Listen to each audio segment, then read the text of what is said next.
but I was kind of behind him the whole time, so I didn't feel too much. And so, but yeah, it was perfect. Nice, great race, and great outcome. How important to have a guy like that in front to chase? I mean, yeah, I think, that's something I really appreciate about Yared is he kind of like elevates all of us and pushes all of us to achieve things that we didn't think we could achieve. Like, I came in being like 345 would be like a really good race for me, and I'm like, decided to go out and get that, and then I ran like 343, like a second from the world record. I'm just like, how the hell did I do that? It's just because like, you have someone that keeps pushing you on and kind of makes you keep on fighting for it even when you're feeling really confident. So, yeah. How exhausting is that final 100? Like, very. Because I don't think I've really been like that close to him in like a while. And so like I'm just like trying to give it like every single thing I have. Last race and just want to leave it all out there, and I definitely did, but not quite enough to get there. But still super happy with how I raced.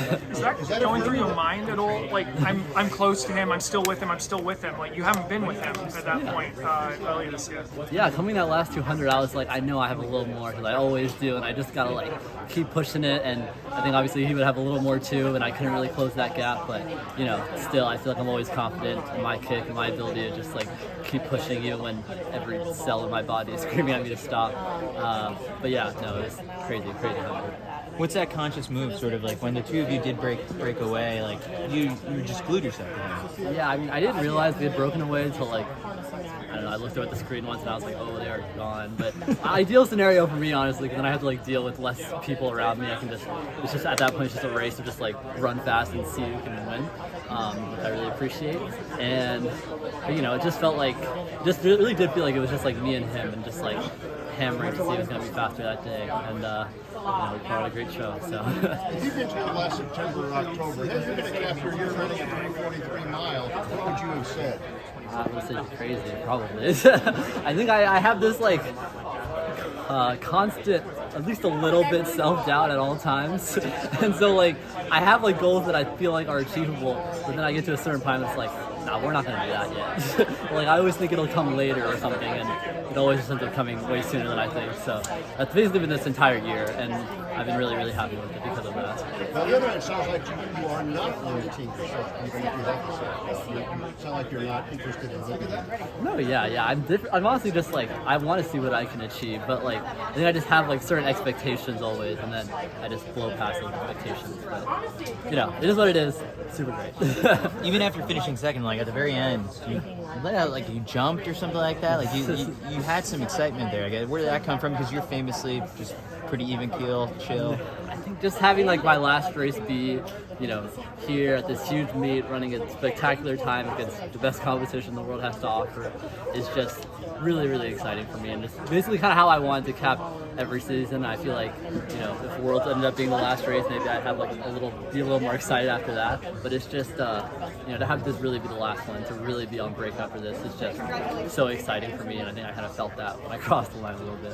You've run here a lot. Did you sense how animated the crowd was and a little bit of Hayward magic? Yeah, it was definitely a lot louder than normal, I think, just because I think they all knew what we were doing, and like coming into that last lap, just this roar. I even heard a little bit of like the OAC fans like just like, oh, OAC, and that was great. But yeah, it was just really, really amazing to kind of be.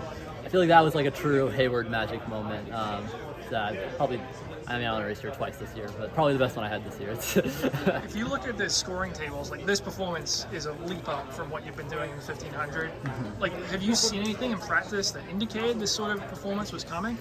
Not really. I feel like I don't really know a good way to explain it. I feel like the 1500 to like mile conversion is like not as accurate as it should be. We just don't run the mile enough to really like kind of make that happen. But miles just feel better. I don't know, not because I'm American, but I just feel like really good when I run a mile. Versus like 15s, I feel like I just do it all the time.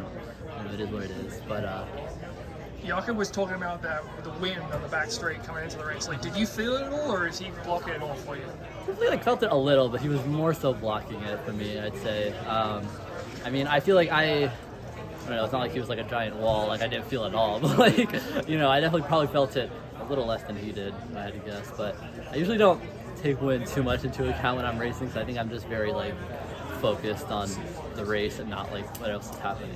You gonna buy him a beer or some I mean, prize or probably reward? tomorrow since he's racing again. But but yeah, I'll try to meet up with him later and give him a nice drink for having a great season just like me. So yeah. Are you willing to put, I guess, rematch with him? We could obviously do this again here next year. Indoors, Milrose, Wanamaker. I mean, he's pretty tied to leaving, but do you want to see it happen? I mean, I'd love to see him come to Melrose. I feel like after this whole year and after last, in February anyway, I feel like that world record there definitely feels a lot more attainable after you run like 3:43. Maybe that's just me, but like I feel pretty good about it, and I feel like it'd be really exciting to have him there, or just have like a lot more world-class level athletes there. But still, it'll be a great race at Melrose for sure. Were you nervous this morning? Nervous? No. I feel like, you finish Worlds and like that's kind of where you're gonna be nervous, and everything else is kind of just like, ooh, let's have fun. So I think I was a little excited to like be done my season. I think that's the most important thing for me. I'm just like, it is over. It's 4 minutes and then I'm done, and now I'm actually done. I can just relax. Were you doing math out there? Like, were you aware of the split? I'm just like 1 minute left now. I mean, it's just like I think it's just Did you see the split after? I did see the splits. They were like, like every lap, like when we got to our third lap, and it was like still kind of like 3:43 pace. And it's still in my mind, I'm just like, but like there's no way. Like all of a sudden there'll be like 2 more seconds added on. I just know it. Like, and then you like kind of get done, and you're just like, oh damn, crazy. So were you far more focused on his back and just like hang with him? Yeah, I mean, I feel like that's been a lot of my races, just focusing on the race versus the time, and just kind of like, even in a race like this where I'm going after a certain time, I feel like it's just, focus on winning and focus on the guy in front of you, and that's like all you can really do. Yeah.